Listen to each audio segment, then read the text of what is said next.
Bien, bonsoir tout le monde. Nous voici de retour à Explore ton centre, notre petite émission sur YouTube channel du premier dimanche de chaque mois. Je ne sais pas combien on en est, 9 je crois, quelque chose comme ça. Et donc ce soir, j'accueille Laurence Corman. Bonsoir. On ne se quitte plus. Euh, donc Laurence va se présenter toute seule, mais on a quand même une longue histoire entre nous deux, puisque on a travaillé ensemble du temps de l'ancien centre, et puis ici développé, on voulait remettre en route les DELEC, c'est-à-dire des petites réunions communautaires, etc. Et puis la pandémie est arrivée là-dessus et tout s'est arrêté. Et puis bah voilà, tu es toujours à santé bien-être sociétal. Et puis moi je suis devenu le directeur, donc je t'ai abandonné au Non, passage. non, au contraire. Mais je vois que tu travailles, ça marche encore mieux quand je suis pas là, donc j'ai aucun regret. Non, non, pas s'arrêter. Et voilà, donc ça me fait plaisir de te recevoir ce soir. Merci. Et puis surtout de nous parler de ton expérience, parce que ton expérience dans ce centre est quand même riche au niveau des échanges humains, au niveau de la communauté, etc. Et ça va être très intéressant de t'entendre là-dessus, comment tu es arrivé au bouddhisme, et puis comment tu es arrivé à t'intéresser à ce genre de choses, au délègue dans un premier temps, puis ce que tu as lancé ici, et qui vraiment a un rayonnement bien au-delà de notre centre, qui est les réunions cœur de guérison, qui fonctionnent très bien et qui sont un peu un exemple aussi à travers la Sangha, à travers le monde, sur quelque chose qui fonctionne bien. Donc j'aimerais t'entendre sur tout ça. Donc, je te laisse te présenter d'abord, parce que tout le monde te connaît, mais il y en a qui ne te connaissent pas. On ne sait pas où ils étaient cachés à ce moment-là. Mais...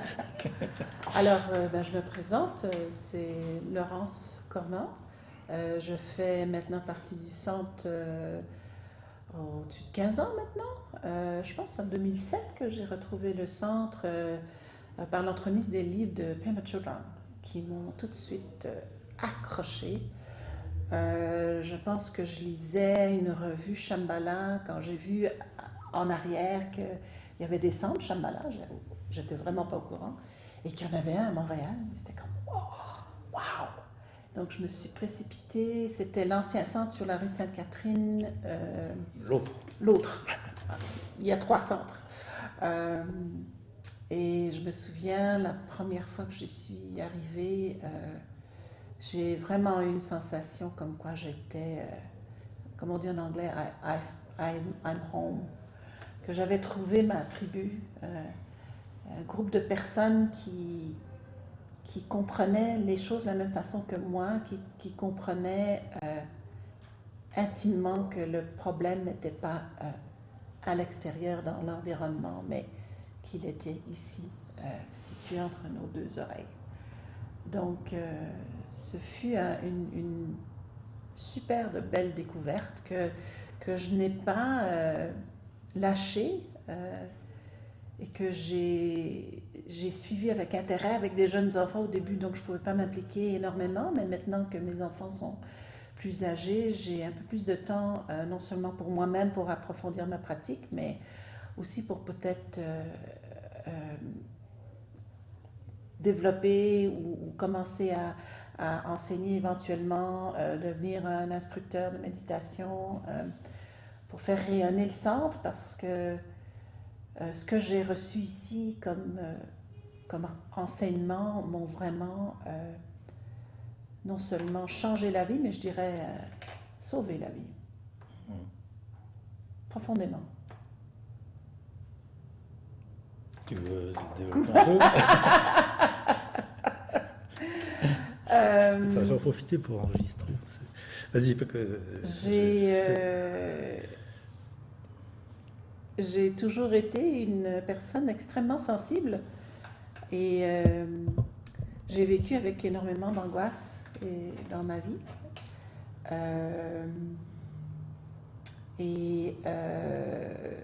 Suite à une grosse dépression à la fin de mes trentaines, j'ai réalisé qu'il fallait que j'arrête de réprimer ou de repousser mon angoisse. Il fallait que j'y fasse face. Mais je n'avais pas les outils et je ne savais pas comment faire. J'avais fait des années et des années de thérapie qui m'ont beaucoup aidée, mais j'avais l'impression que je tournais autour du même pot, que c'était toujours le même ronron qui revenait. Je savais pourquoi j'éprouvais des crises d'angoisse. Je savais, par rapport à mon enfance, etc. Tout était très clair, mais je n'arrivais cependant pas à faire l'expérience de cette angoisse de manière à ce qu'elle ne vienne pas complètement chambarder mon monde du jour au lendemain. Et donc, je savais intimement à ce moment-là qu'il fallait que je me retourne et que j'arrête de courir. Et que sortir du système. Oui, de le transcender dans le fond, hein, parce que c'est bel et bien de savoir pourquoi on est comme on est, mais à un moment donné, il faut transcender, aller au-delà, trouver... Tu sais, Einstein dit que tu ne peux pas résoudre un problème avec le même processus de pensée qui a créé le problème, tu sais comme moi que quand une personne est angoissée ou fait une crise de panique, tu peux leur parler logiquement, en pleine face, il n'y a rien qui va faire en sorte qu'ils vont s'en sortir. Il faut trouver un autre moyen de transcender et aussi de comprendre ce qui se passe dans ces états-là. Et j'ai adoré l'approche ici chez Shambhala. J'ai cru que mon rôle était de combattre et de vaincre mon angoisse et j'ai réalisé avec le temps que c'était tout l'inverse. Il fallait que je l'accueille avec compassion et que j'utilise cet outil de ce qui est la méditation justement pour pouvoir développer une curiosité, de pouvoir vivre, et, au lieu de réagir versus l'angoisse, de vraiment répondre. Et ce que j'adore à propos du bouddhisme, c'est que le dharma a la manie de retourner des choses sur un pivot à 180 degrés. Et quand j'ai su que pour les bouddhistes, l'angoisse ou la peur était bon signe, Pema Chodron dit que d'avoir peur, ça veut dire c'est une réaction naturelle quand on s'approche de la réalité des choses. Puis quand j'ai lu ça pour la première fois, j'ai fait « What? What does she mean? » Et toute cette sensibilité et cette angoisse qui a été un fardeau pour moi, je réalise maintenant, si j'arrive à canaliser cette énergie, devient vraiment un superpower. Donc la sensibilité que j'ai détestée pendant toute ma vie, elle est en train de me sauver présentement, surtout par le biais de la méditation et le dharma. Alors, un univers à explorer intérieurement qui est vaste. On épile des couches. Ça ne veut pas dire que tout se solutionne et qu'on arrête de souffrir, mais au lieu de réagir vis-à-vis de notre souffrance, on apprend à répondre. Et en faisant cela, on acquiert une sagesse et on descend encore plus dans les profondeurs de qui on est. Et j'en suis extrêmement reconnaissante. C'est ça, c'est de transformer ça en outil. Oui, c'est... Moyen habile, comme on dit. Comment est-ce qu'on dit alchimie, hein, quand on change le poison en nectar ou en... C'est le plomb en or, mais ça revient au même. même. Oui, absolument. Absolument. Et c'est... Quand je suis arrivée ici, tout a... Quand je lisais le Dharma, j'avais l'impression qu'ils... They were reading my mind. Et je me suis sentie pour la première fois que j'étais correcte, qu'il n'y avait rien de différent ou de mauvais à propos de moi, que j'étais tout à fait normale, que c'était normal de réagir de cette façon-là dans un monde qui, lui, peut avoir l'air un peu chaotique. Et donc, j'espère pouvoir offrir ce cadeau-là que j'ai eu aux autres Et donc, je travaille et je me forme en ce moment pour pouvoir le faire. Oui, puis tu t'es quand même fortement engagé sur le terrain aussi. Donc c'est aussi une façon de travailler sur soi, parce qu'on Ouais. ne peut pas faire toutes ces actions que tu as faites sans avoir fait un minimum de chemin. Donc, Je suis un peu tout ça, ou rien, moi, le problème. Mais ça a été un ça, de on mes avait problèmes. remarqué, Hein, oui. oui. Juste au milieu. Euh, oui, je me lance souvent dans des choses. Mais je me dis que c'est peut-être mon côté dragon, comme on dit ici, outrageous. Euh, mais je suis très, très reconnaissante et j'en conviens que je n'ai pas fini. C'est un cheminement qui persiste de cette vie à d'autres vies. Bon. Mais quelle chance que d'avoir ces enseignements, ce centre et surtout ces enseignants qui sont ici depuis des décennies et qui sont remplis de sagesse, de compassion et qui sont prêts à nous donner leur temps, à nous transmettre ces enseignements. Je constate que j'ai une chance inouïe d'être là où je suis présentement, avec toi. Et bien d'autres. Mais quand même, j'apprécie. Merci. Euh, et ben, parle-nous un peu de cette expérience-là, d'ailleurs, de comment tu as fait cette bascule de, bon, dans un premier temps, santé, bien-être sociétal, puis après de créer des groupes, de t'intégrer à des groupes et de créer des groupes pour justement permettre à d'autres gens d'avoir accès à des outils qui t'avaient été favorables. Je pense que une chose dont j'ai réalisé à propos de moi-même, que j'ai réalisé ici, qu'on m'a fait réaliser, c'est que j'avais une grande compassion pour les gens. Même que quand on m'a donné, on a l'habitude ici de donner des noms chambaliens ou des noms bouddhistes quand on prend nos vœux, un de mes noms est parapluie de soie. Et moi, je voulais Dragon Slayer. Puis j'arrive, et puis tu sais, c'est un moment où on est très, très excité, très important, et on me dit parapluie de soie. Et j'ai fait What? Puis quand j'étais revoir le maître après, je lui ai posé la question. Il m'a dit je vois une grande compassion à vous, que moi je ne voyais pas à ce moment-là, du tout, du tout, du tout. Et effectivement, durant les événements avec le Sakyong, le centre a été fortement ébranlé et quand je voyais ce qui se passait, je me suis tout de suite précipitée pour aider ceux qui souffraient, qui ont eux-mêmes vécu de traumatismes et chez qui ça a déclenché beaucoup d'émotions assez fortes. Beaucoup de personnes. Oui, et je pense que ceux qui étaient à la direction à ce moment-là, je pense que c'était Suzy et Massimo, si je ne m'abuse. Au début, c'était Carole. Carole, oui. Ils sont venus vers moi pour me demander si je voulais bien chapeauter Societal Health and Wellbeing, ce que j'ai fait avec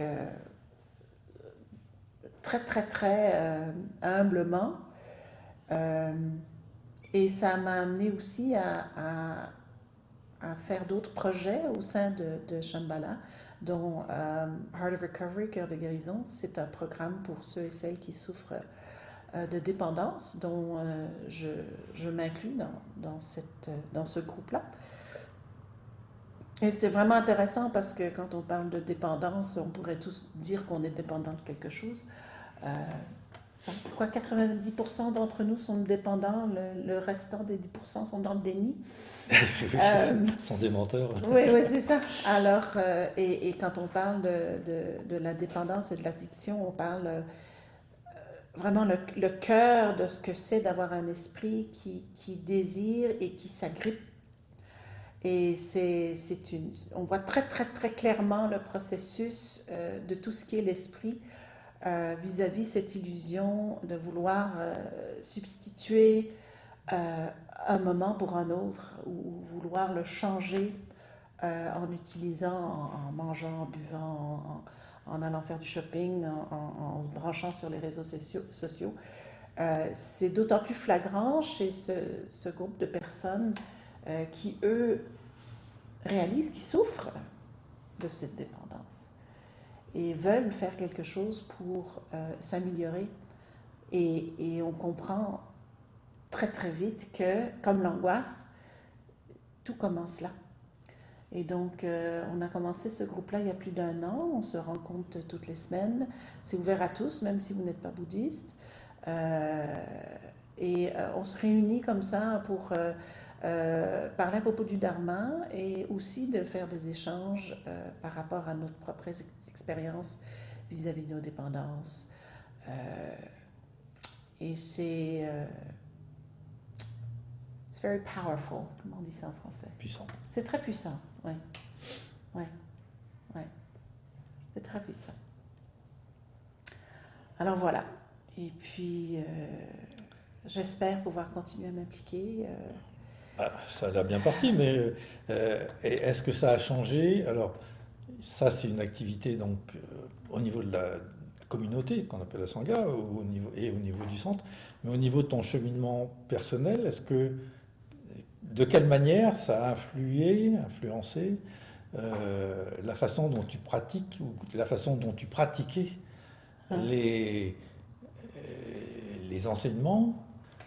Au départ, tu avais une certaine façon de les entendre et de faire les pratiques. Et qu'est-ce que ça a changé dans la façon de les entendre et de faire les pratiques? Toujours, y compris les mêmes pratiques. C'est d'être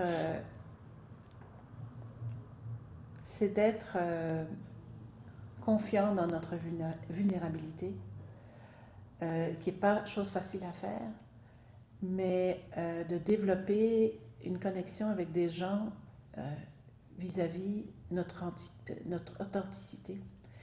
Et le pouvoir et la confiance de pouvoir être authentique dans tout ce qu'on est, avec tous nos points négatifs et positifs. C'est ce que j'apprends à faire et c'est très très difficile. Je suis un cordonnier mal chaussé dans le sens que j'ai énormément de compassion pour les autres, mais c'est plus difficile d'en avoir pour moi-même. Et donc je me rattrape.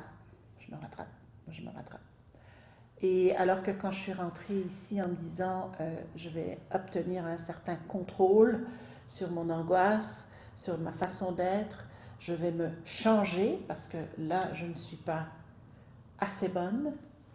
Quand tu lis les enseignements, c'est totalement l'inverse. C'est you are enough, just as you are. Il n'y a rien à changer. Il y a juste une profondeur à acquérir et de vraiment aller retrouver l'endroit en nous qui est stable, ouvert, notre nature du Bouddha, quoi, notre bonté fondamentale dont on parle, auquel moi j'avais pas accès auparavant.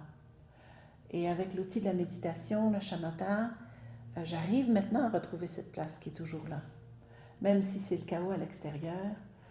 Donc une nouvelle confiance, et au lieu de vouloir tout contrôler, tu sais, le contrôle, on le ressent comme ça, mais c'est de développer une confiance et un pouvoir qui, lui, remonte organiquement et qui est à ta portée n'importe quand. Et je réalise que c'est à travers mes vulnérabilités que j'acquiers de la confiance.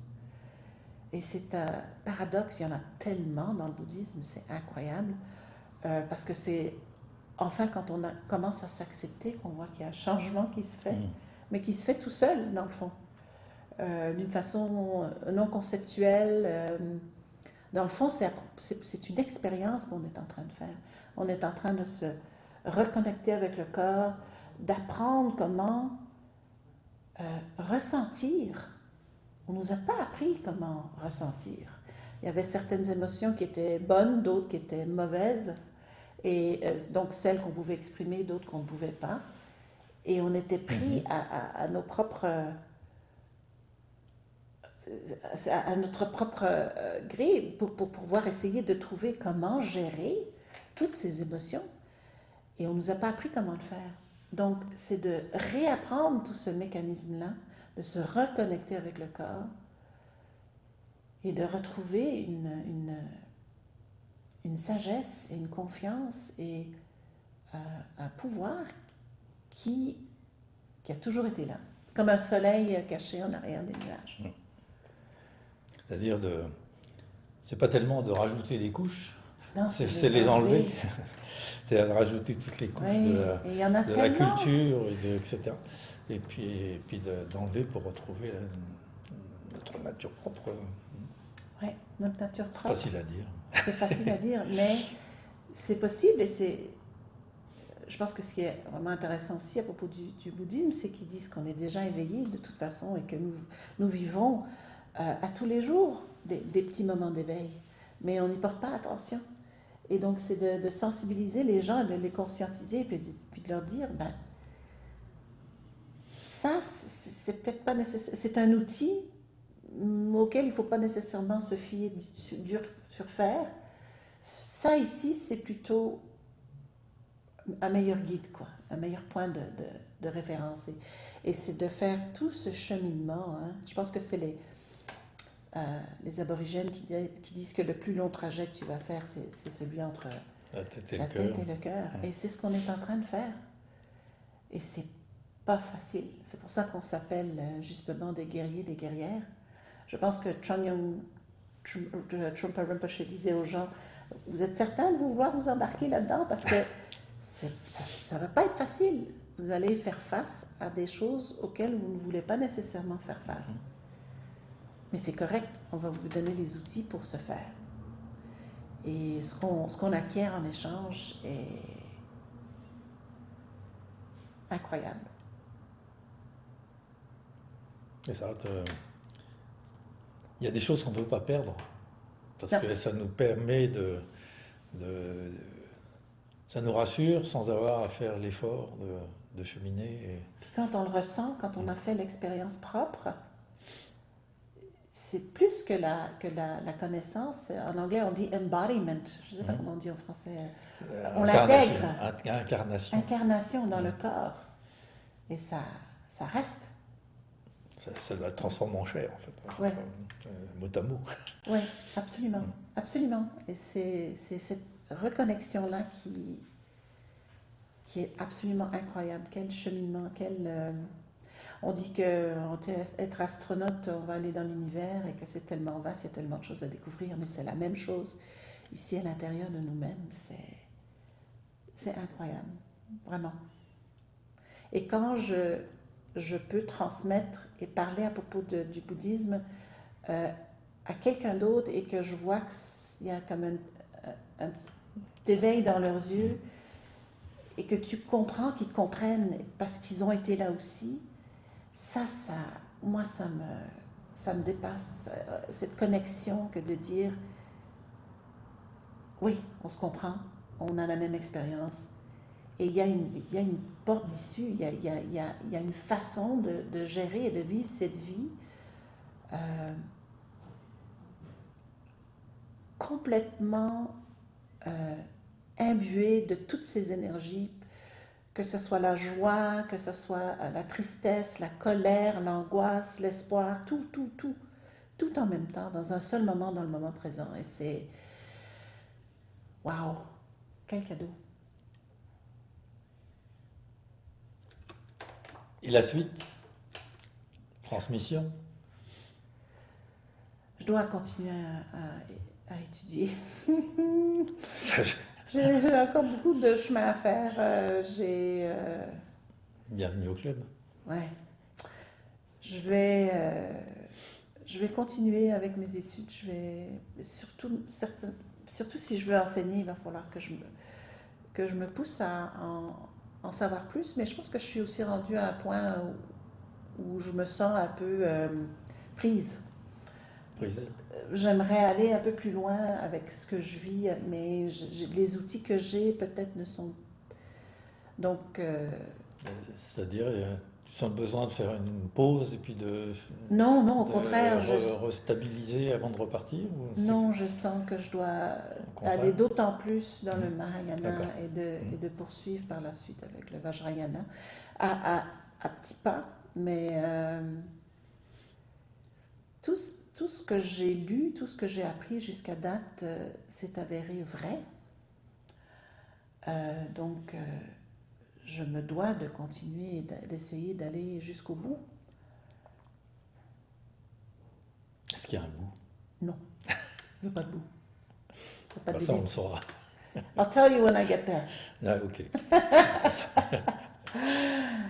Non, c'est un cheminement constant. Et c'est un peu cliché, mais c'est le cheminement et pas la destination qui est importante. Hein. C'est, euh,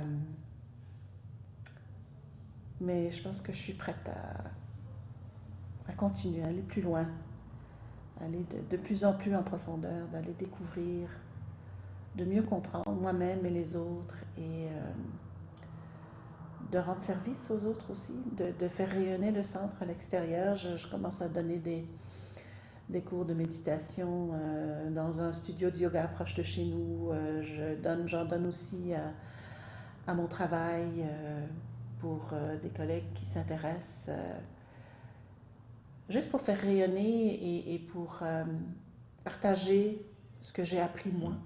Et c'est pas pour tout le monde, hein, la méditation, le bouddhisme, comme ils disent en anglais, Buddhism doesn't have the trademark on enlightenment. Ce n'est qu'un chemin.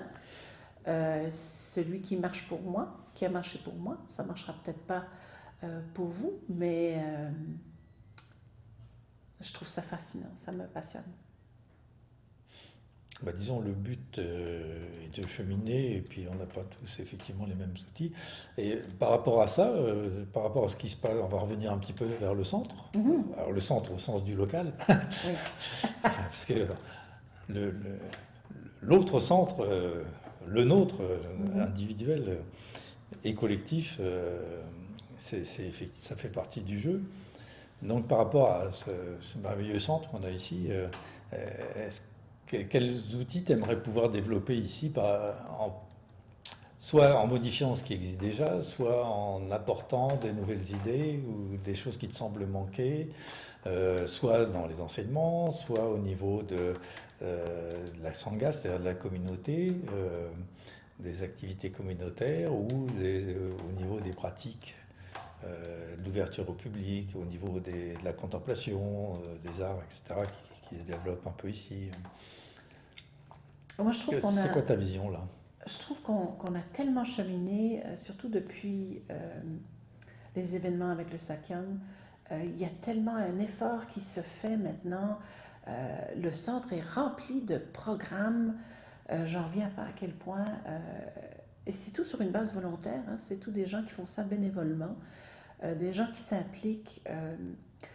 On a instauré maintenant un programme pour devenir instructeur en méditation. On a instauré un programme pour devenir enseignant qui n'existait pas auparavant. Tout ce qui s'est passé avec le Sakyong a aussi permis une espèce d'ouverture aussi. Donc les lignes sont moins tracées dans le béton. Dans le béton. On peut apprendre à propos du bouddhisme en général. Ceux qui sont avec le Sakyong sont le bienvenu. J'ai l'impression qu'on a une approche qui est beaucoup plus ouverte et qui donne aussi l'opportunité aux gens qui veulent vraiment progresser sur le chemin de le faire avec des programmes qui ne s'offraient pas auparavant. Donc, je sais qu'on est encore un peu dans le néant par rapport à qu'est-ce qu'on va offrir, comment on va offrir, mais justement de donner plus accès aux étudiants comme moi et les autres pour pouvoir étudier le Mahayana, pour pouvoir aller vers le Vajrayana. Ça, c'est quelque chose qui m'intéresserait énormément et je sais que c'est en train de se construire, on ne sait pas encore sous quelle forme, mais ça, j'aimerais beaucoup. Faire rayonner le centre à l'extérieur, moi je constate que je le fais déjà sans mentionner que je suis nécessairement chambalienne, mais je dis toujours que je suis bouddhiste et Et on s'était impliqué, à un moment donné, il y avait possibilité d'aller s'impliquer dans les prisons. Moi, je me suis impliquée au niveau des soins palliatifs. Maintenant, on a cœur de guérison. Euh, il y a toutes sortes d'opportunités de pouvoir faire rayonner le centre et d'introduire cette pratique de méditation qui est quand même, c'est un terme assez courant dans notre culture, dans notre société. Euh, mais de vraiment aller en aide aux gens dans un monde qui devient, selon moi, de plus en plus chaotique et qui va le devenir avec tout ce qui nous attend par rapport au réchauffement climatique, par rapport aux politiques, aux infrastructures. On sent dans le monde que ça devient... et c'est peut-être pas nécessairement une mauvaise chose. Chögyam Trungpa Rinpoche disait « Chaos is a good sign ». Oui. Mais il faut savoir garder le cap, hein, et pour ça, il faut se pratiquer. Et les gens vont aller au gym pour pratiquer leurs muscles, ben, je leur dis, ça aussi, c'est un muscle. Oui, avec l'idée aussi développée par Chögyam Trungpa, enfin, qui avait déjà été développée avant, mais enfin, il a mis de façon compréhensible pour nous autres occidentaux, qui est que tout ce qui se passe autour de nous est une matière à apprendre et une matière à être enseignée. Tout ce qui se passe autour de nous est un enseignement, y compris le chaos. Oui, et je me dis que ça doit être... Et surtout le chaos, parce que quand c'est confortable, on n'apprend rien. Ben, absolument. Mais je me dis aussi que de devenir moine et de vivre dans un monastère, c'est quelque chose, mais d'apprendre à propos du bouddhisme et de continuer à vivre dans sa vie quotidienne dans le monde d'aujourd'hui, on est affronté à plein d'obstacles et encore une fois avec le bouddhisme qui change le tout sur 180 degrés, les obstacles font partie du cheminement et il faut changer la façon de voir. Il faut prendre conscience aussi de comment ça fonctionne à l'intérieur ici. Ceux et celles qui souffrent d'angoisse savent nécessairement le pouvoir qu'a l'esprit sur nous-mêmes. D'une journée à l'autre, on peut tomber dans un désespoir, angoissé, même terrifié, sans que rien ne change à l'extérieur. J'ai un background en psychologie et quand j'ai commencé à lire à propos du bouddhisme, je me suis dit, mais c'est de la psychologie. Mais moi, je dis que c'est de la psychologie quantique dans le sens que non seulement on parle de l'esprit, des pensées, des émotions, comment ça fonctionne, mais le Bouddha, lui, il y va encore un pas plus loin. Il vient transcender ce système. Et essentiellement, pour moi, le bouddhisme, c'est de découvrir ce qui est vrai. Parce que je savais nécessairement que les voix angoissées dans ma tête n'étaient pas vraies, c'est-à-dire qu'elles existaient, mais est-ce qu'elles sont basées dans la réalité? Non. Donc, si je me fie plus à ces voix-là, ben à quoi est-ce que je me fie? Et c'est ça la question. Qu'est-ce qui est réel? Sur quoi est-ce que je peux me fier comme point de référence pour pouvoir vivre une vie saine, à fond, et pour venir en aide aux autres? Et c'est ça la vraie question pour moi. What is real?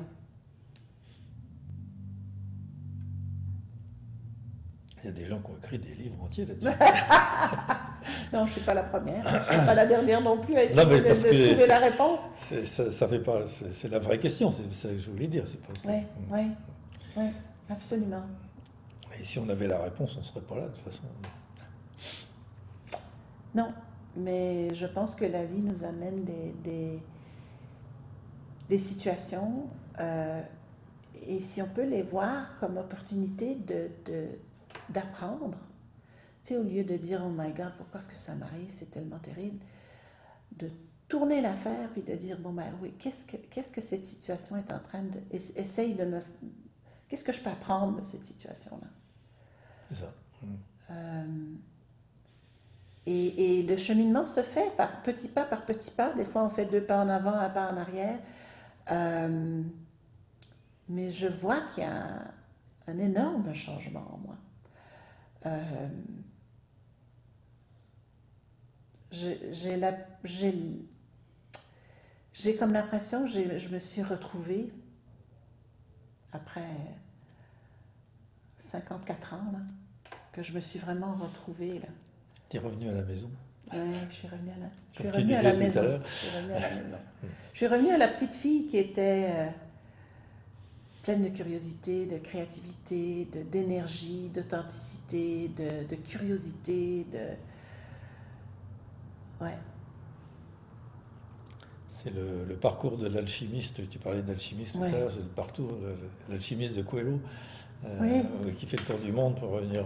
ouais, Enfin, je voudrais pas casser oui, le oui, punch oui. pour les gens qui l'ont pas encore lu, mais Non, mais c'est ça, you come back to the same place, but you see it with different eyes. Je c'est pense ça, que c'est c'est Mark ça. Twain qui avait dit ça, hein. Je sais pas. Mais dans le fond, c'est une spirale, Je dans le connais fond. la citation, mais je sais pas. Oui, oui, oui, oui. C'est ça. Et c'est la même chose avec les enseignements. Tu relis, tu fais l'expérience, tu reviens, tu relis la même chose. Ah, là, tu comprends. Tu reviens, puis il y On a en des... parlait tout à l'heure. J'ai acheté le livre de Chogyam Trungpa, Pratique de la voie tibétaine, au début des années 80, quand je suis devenu bouddhiste. Et puis, je le relisais récemment, il y a quelques semaines. Et puis, et je l'avais relu depuis. Et jamais j'ai vu le même livre. Ouais, Et, mais je ne dis pas que je l'ai compris de façon différente. ouais, C'était pas le même livre. ouais. C'est ça qui est intéressant. Tu lis des citations et tu comprends pas. Mais il y a quelque chose qui t'accroche. Tu dis, oh, mais c'est quoi? Et puis plus tard, après avoir fait plusieurs expériences, après avoir approfondi ta pratique, tu revois la même citation puis tu dis, ah, il y a comme un déclic. Et c'est pas conceptuel. Ben, on dirait que c'est là où le corps et l'esprit se synchronisent dans le moment présent, puis ça fait clouc, comme ça. C'est un feeling, hein? Et puis aussi le fait que les mots sont des mots. Ouais. Et le cheminement qu'on a à faire, il Ouais. est pas là-dedans, il est au-delà. Mais les mots Ouais. sont des... Et puis on a nos propres mots, notre propre langage dans le bouddhisme, mais dans le fond, si je regarde toutes les autres religions, si vraiment on vient à l'essence de tout, je pense qu'on Tout parle le monde tous dit à la même propos de la chose. même chose, hein, Absolument. mais on a des mots différents C'est ça. pour pointer à la vérité. Enfin, ce qu'on appelle la vérité, qui n'en est pas une. Ouais, ouais, Enfin, ouais. qui est une dynamique, en fait. C'est quelque chose. Et c'est très agréable aussi d'avoir une sangha qui fait le même cheminement que toi et qui sont là pour te soutenir et qui sont là. Dans le fond, on essaie ici chez Shambhala, on parle beaucoup de société éveillée, de créer un environnement où les gens sont là pour te soutenir, quoi que tu vis. Et ça ne veut pas dire que c'est un environnement parfait. Euh, on se déclenche l'un l'autre, des fois on a des accros avec des gens, mais on a le dharma qui est comme une espèce de garantie, j'ose espérer, qu'on puisse utiliser les pratiques qu'on a utilisées pour justement cheminer dans ces relations-là. Et de cheminer nous-mêmes aussi avec ce qu'on vit. On est souvent mis face à face avec nos propres opinions, nos propres jugements, et de le faire dans un environnement qui est sécuritaire, où les gens ont de la compassion et qui comprennent un peu mieux ce qu'est la nature de l'esprit. Alors justement, c'est intéressant, puisque tu as cette double expérience de pratiquer ici, dans un milieu finalement protégé, avec des gens qui parlent le même langage que toi, enfin, qui donnent le même sens aux mots. Et puis tu as aussi une pratique dans ton métier où tu fais des cours de méditation sur ton lieu de travail à des gens dont c'est pas le vocabulaire, à un endroit qui n'est pas un centre bouddhiste, et avec des gens qui choisissent de venir quand même t'écouter, mais qui ne sont pas dans une démarche de s'engager dans une voie qui va vers la société éveillée ou quoi que ce soit d'autre, dans une voie d'éveil, disons, pour parler large. quel que soit le sens qu'on donne à cette expression. Alors, quelle balance tu vois entre ces deux côtés-là? Qu'est-ce qui te semble aller converger les uns vers les autres, ou qu'est-ce qui te semble au contraire être le symptôme de quelque chose de plus profond, difficile dans notre société actuelle, au moins ici à Montréal? Je pense que les gens viennent parce qu'ils souffrent. C'est ça qui est... Ils souffrent. Et ils veulent... Comme moi, je souffrais quand je suis venue ici au centre au tout début. Et je souffre encore. Hein. C'est pas qu'on arrête de souffrir, mais ça change la souffrance. On répond au lieu de réagir. Et ça change tout. Mais ils souffrent et ils ont l'intuition que c'est peut-être à cause de leur esprit, leur pensée. On parle beaucoup du ronron, on parle beaucoup du hamster qui est pris dans sa cage. Ils ont une intuition que peut-être que c'est parce que c'est leur façon de penser, c'est leur manière de voir les choses. Et puis, je pense que aussi, en termes de méditation, c'est très populaire dans notre culture. Il y a toutes sortes de méditations qu'on peut faire, guidées, non guidées, transcendantales, bon, et j'en passe. Donc, il y a une curiosité de voir, bon, ben, c'est quoi cette affaire-là? Surtout dans une société au Québec avec l'historique que la plupart ont vécu par rapport à l'Église catholique. C'est pas facile de s'avérer, de venir dans une chambre comme ci avec un autel et des traditions et des saluts et des chants, etc. Mais je pense que les gens souffrent. Ils voient que le monde devient de plus en plus chaotique. Ils veulent essayer de trouver une solution. Et effectivement, la première chose que tu réalises quand tu arrives dans un centre comme celui-ci, c'est que tout le monde souffre. C'est pas juste moi qui veux me défaire de moi personnellement mon angoisse, mais il y a plein de gens comme moi qui souffrent de la même façon. Et alors là, ça devient beaucoup moins à propos de moi et beaucoup plus à propos de nous collectifs. Et comment on peut s'entraider. Et moi, je suis très fière de dire que je suis bouddhiste. C'est sûr qu'il y a certaines personnes qui trouvent ça louche. Certaines personnes qui sont très axées, par exemple, vers la science, qui vont dire c'est du blabla, c'est du n'importe quoi. Mais le bouddhisme, c'est une science. Moi, je suis pas mal branché dans le côté scientifique par profession, et on Absolument. s'aperçoit que les vrais scientifiques, Ouais. au contraire, ils adhèrent Ouais. au bouddhisme, parce que ceux qui mettent en doute, d'abord, beaucoup de gens pensent que, enfin, ceux dont nous parlons, qui sont les critiques, pensent que, et ça m'a été dit moi quand je suis devenu bouddhiste, ah ben tu vas te mettre à prier le Bouddha. Bon, là ça part mal. Et puis, et ils font pareil avec la science. C'est-à-dire, ils prennent la science pour quelque chose qui va leur donner la sécurité d'une vérité définitive. Mais les vrais scientifiques comme Einstein, etc., et d'autres, enfin, tous ceux qui sont maintenant sur la physique quantique dont on parlait tout à l'heure, au contraire, eux, ils sont dans le doute. Oui. Et ouverts à n'importe quelle probabilité ou hypothèse. Hein? Plus ils avancent, plus ils comprennent qu'ils ne comprennent rien. Ouais. Et c'est là où on est bouddhiste qu'on ne comprend rien. On comprend rien, oui. Et c'est correct. I don't know, and it's okay that I don't know. C'est une bonne nouvelle, ça, comme le chaos est une bonne nouvelle, comme disait Sharon Tung. Mais quand on est assis sur le coussin de méditation, c'est ce qu'on fait. On est en train d'utiliser notre esprit comme un laboratoire. On acquiert une espèce de perspective, puis on commence à étudier nos pensées, nos émotions, le ressenti dans le corps. Et moi aussi, j'ai un background scientifique. Et pour moi, c'est ça. On est des rechercheurs, dans le fond.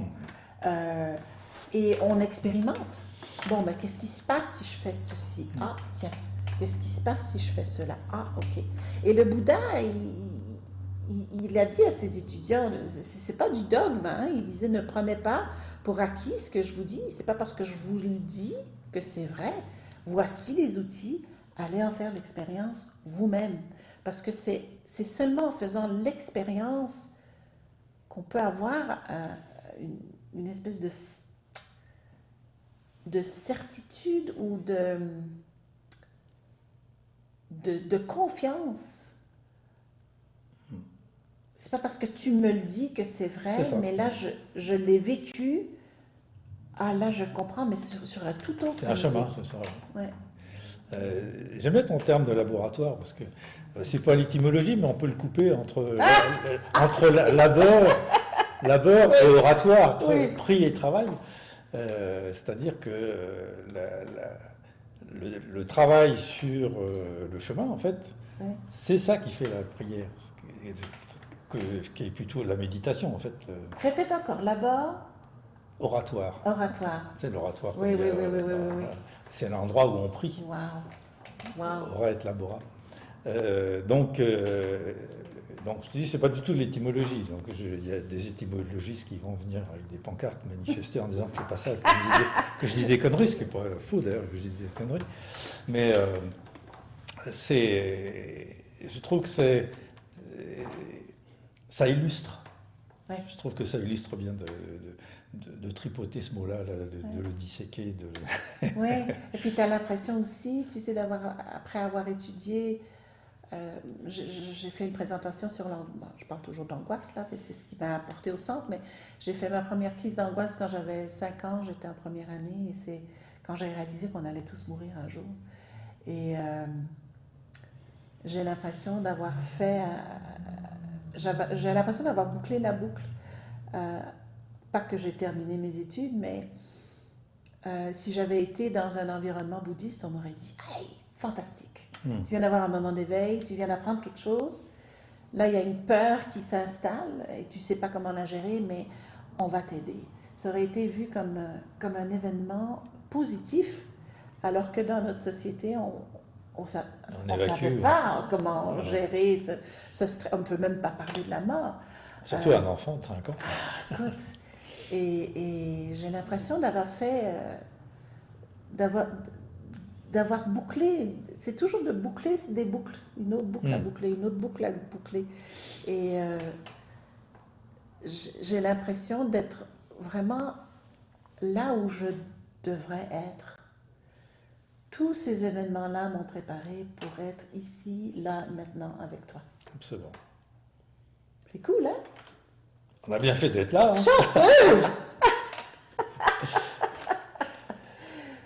Tu veux rajouter quelque chose? Je ne dis pas en termes de conclusion, parce que c'est jamais fini, mais en synthèse, ce que tu as envie de dire. Je veux juste dire que lâche-toi. si ça vous intéresse, si vous vous sentez un peu perdu, si vous avez peur de vos propres idées, vos propres émotions, si vous n'avez pas assez confiance, si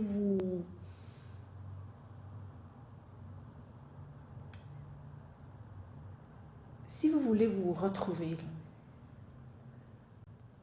au sens vrai du terme, ici on utilise retrouver votre centre, si vous voulez retrouver votre vous authentique, votre vulnérabilité, si vous voulez retrouver votre confiance et si vous voulez retrouver cette place de stabilité qui existe, venez nous voir. Essayez de commencer une petite pratique. Lisez des livres sur le bouddhisme. Posez vos questions. Vous êtes fort possiblement à veille de commencer un cheminement qui va vous être très important, qui ne risque pas de rester dans le bouddhisme, mais qui serait un début néanmoins. Et donc si vous êtes curieux, si vous êtes intrigué, si si ce que moi j'ai dit aujourd'hui ou ce que Jean-Pierre a dit aujourd'hui résonne avec vous, je vous invite à venir explorer le centre, explorer vous-même par le biais du bouddhisme. Et on pourra apprendre ensemble. Ben, merci beaucoup. Merci à toi. Et puis, ce n'est qu'un début, on va continuer. Et puis donc, on se revoit dans un mois, le premier dimanche du mois, comme d'habitude, avec une ou un invité surprise. J'attends 2 réponses. Donc, merci à toi, et puis on s'arrêtera en juillet, en août, parce que je ne serai pas. Je fais une retraite d'1 mois. Oui, voilà. Fantastique. Et merci à toi aussi de tout le travail que tu fais pour le centre et pour ces rencontres. C'est aussi une voie de... Oui, absolument. Une voie de cheminement. Absolument. Merci. Au revoir et à la prochaine.